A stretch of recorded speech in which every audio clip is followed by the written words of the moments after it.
What's going on, guys? My league win minions this week. Day late, but hey, here we are. No holiday interrupting. This week brought to you by the shaky lagginess that was last week's eighth of a video, and I'm sorry. I'll get around to fixing that. It was brought to my attention when I was out of town, and no webcam, crappy internet access. It just wasn't going to happen. So we're going to chalk that up to Thanksgiving drunk, and we're going to move on with this one. So here we are. Second to last week of the regular season in the books, heading into Iron Bowl weekend, we shall call it, of this season. It's been wild. A lot of stuff happened this week. It was a very interesting week. We'll see what kind of spicy things we can do. So I'm going to break it down this week like I usually do, and then we'll get into playoff time because I'm not sure there's going to be a whole lot of games next week, or this week, excuse me, that will influence that. It may be set, but I'll double check that with you all just to be sure.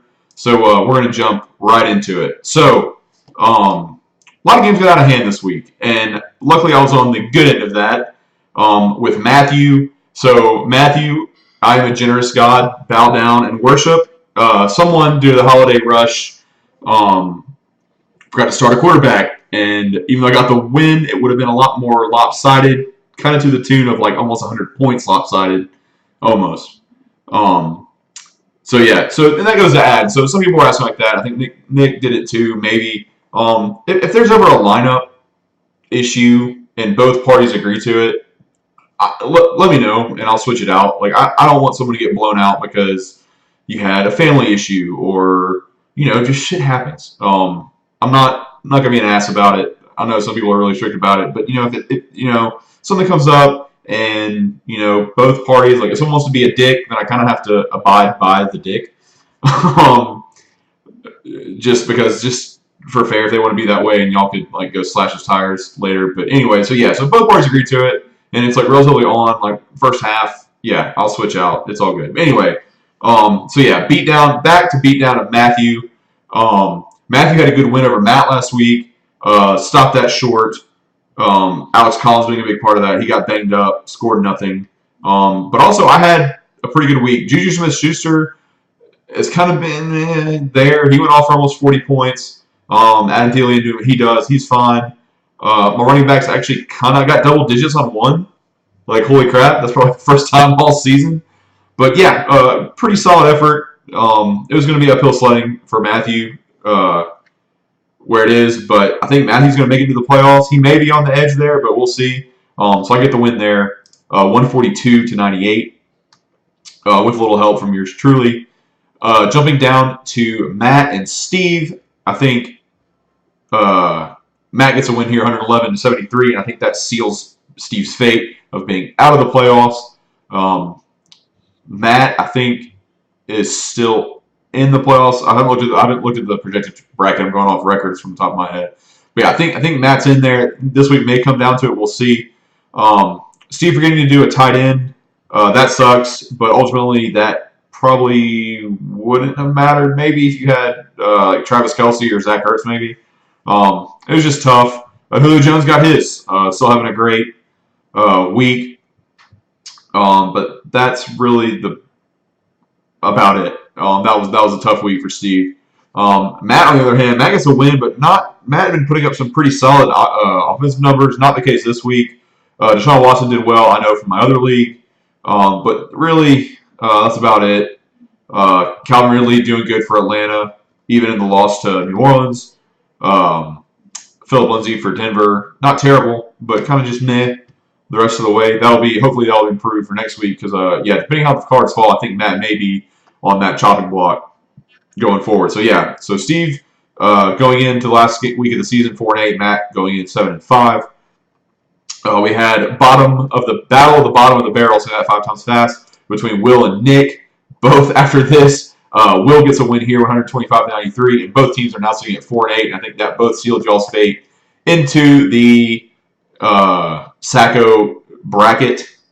And we're talking about Sacco in a little bit. So let me just kind of quick blow through the rest of these games pretty quick. Leonard Fournette suspended. That's going to suck for Will going forward in this last week. Pretty good performance from Will. Running back situations not the best there, but overall pretty solid. Tyler Lockett, definitely big coming out game for him, scoring 21. He always gets, that early, like low double digits, but that was really good for him. Nick, yeah, not a whole lot of double digits on your stat sheet. Your signing thing there was the Ravens D at 25. Pretty bad the rest of the way. Yeah, I hope you had a better time eating turkey than playing football because, yeah, that was bad for me being mean. Okay, jumping to Riley and BMO. So BMO, woo! All right, BMO may have locked up. I know B Wade has lost a few, so B Wade and BMO fighting for that number one spot. I think they both get buys, so I don't think it really matters. Crazy thing here is Mari Cooper. You've heard me say, like, screw that guy because he's so hyped up every year and then he just sucks. But now he gets to Dallas, and on Thursday night, or Thursday during the day for Thanksgiving, he drops 43 damn points. So Riley gets behind the 8 ball early. But kudos to Riley. I know he ended up getting a loss here, but, hung in there with him because it was looking really ugly really quick on Thursday. But BMO, huge. Like Amari Cooper, they'll probably never get that score again. Let's be honest here, guys. Saquon Barkley getting his. Lamar Miller kind of back from the dead. He got his. Aaron Rodgers uncharacteristically low. This game could have been a lot uglier. It's not really that ugly. I mean, I think it was 35 points, but given the circumstances, Riley fought back. Christian McCaffrey tried to get Riley back in. He even scored more points than Amari Cooper, believe it or not. And Phillip Rivers had 25 straight completions, which was just insane. He had a record day week. Stephon Diggs definitely getting his now. Kind of started the season off slow coming back. So honestly, two very high offensive performance by both teams. It's kind of one of those things like Riley would win most of the matchups this week. You just had to face BMO, so that sucks. But yeah, Riley may be on the hairy edge there. We'll see here in a minute. But a good win to BMO, 168 to 133. That was a lot closer than I personally thought it was going to be after Thursday. Going down to Colin and Chris.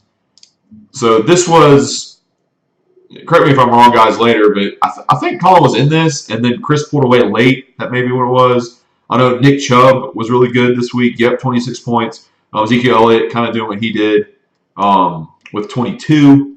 And kind of Drew Brees getting his kind of pretty solid stats for Chris, 150 points, something to sneeze at. But Colin, Rapist Jameis, 30 points, with the Tampa Bay Bucks mess up situation. Pretty solid. Adrian Peterson, who'd been putting up big numbers. Washington kind of crapped the bed versus Dallas there on Thanksgiving Day.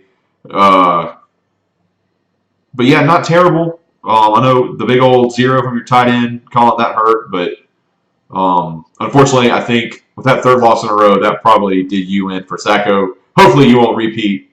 Only time will tell there. In the final game of the week, the upset of the week. Brennan over B Wade. Congratulations, B Wade. For those who don't know, got put a ring on it. Not me, of course, but put a ring on Haley and is engaged now. So awesome, congrats, man. Unfortunately, you didn't get the win here. Bengals D not helping with -3 points. What else? But yeah, Brennan. One of Brennan's probably bigger offensive performance as we sorted bye weeks. In recent memory, Big Ben killed it. Even in the loss, got a ton of points. Excuse me, Vikings D doing good. D.D. Westbrook doing good. Dalvin Cook coming back, finally getting the points that we thought we was going to get.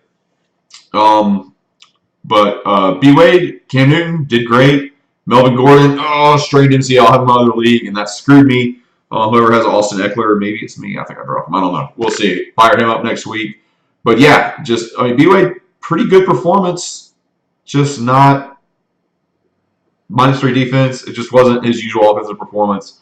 And Brennan kind of stole one there. This is like the Purdue-Ohio State game of football season. So with all that being said, that's where we're sitting. So if we jump to next week's game, so I get Steve. I'm projected to win pretty big there. We'll see.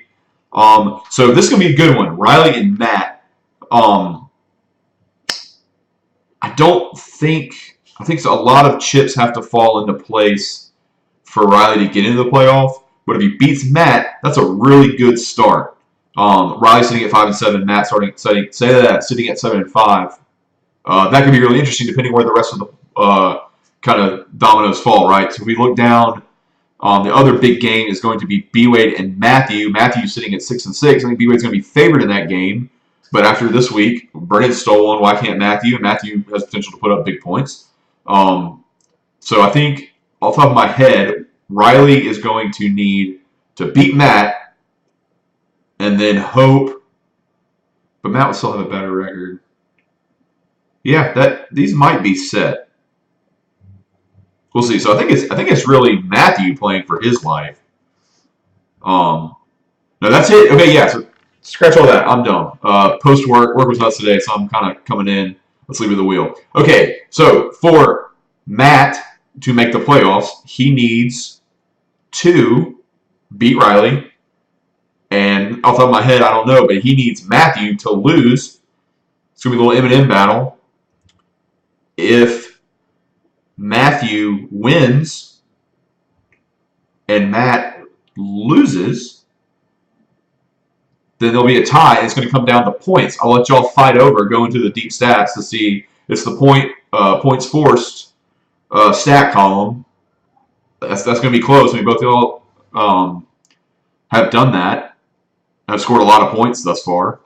So yeah, like that's going to be interesting. That'll be a good matchup to watch. Everybody else, BMO gets Colin.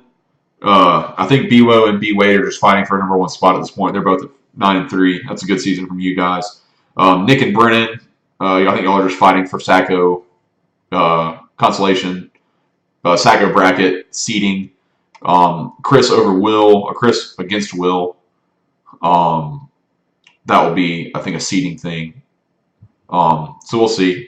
I'm pulling for you because I don't want to face Chris. Chris and I are both 8-4, and I don't want to be sitting with him. So actually, okay, running down here, I actually found it. Okay. So currently, Matthew. Wow. Points. So Matthew is 20 points ahead of Matt. So if Matthew wins and Matt loses, hopefully Matt has not scored more than 20 points than Matthew. This is going to be tight. This is going to be a fun weekend. I can't wait for it. You also have to stay tuned. Like definitely that's going to be the matchup to look for this week. They're very close. Matthew, just for the record, Matthew is sitting at 1,558 points. Matt is sitting at 1,538 points.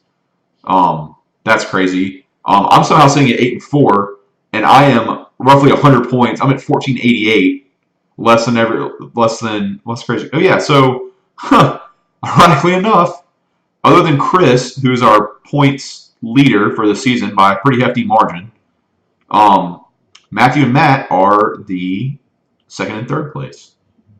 So, life's a bitch, isn't it, when you're one of the top scorers and you're fighting for a playoff spot.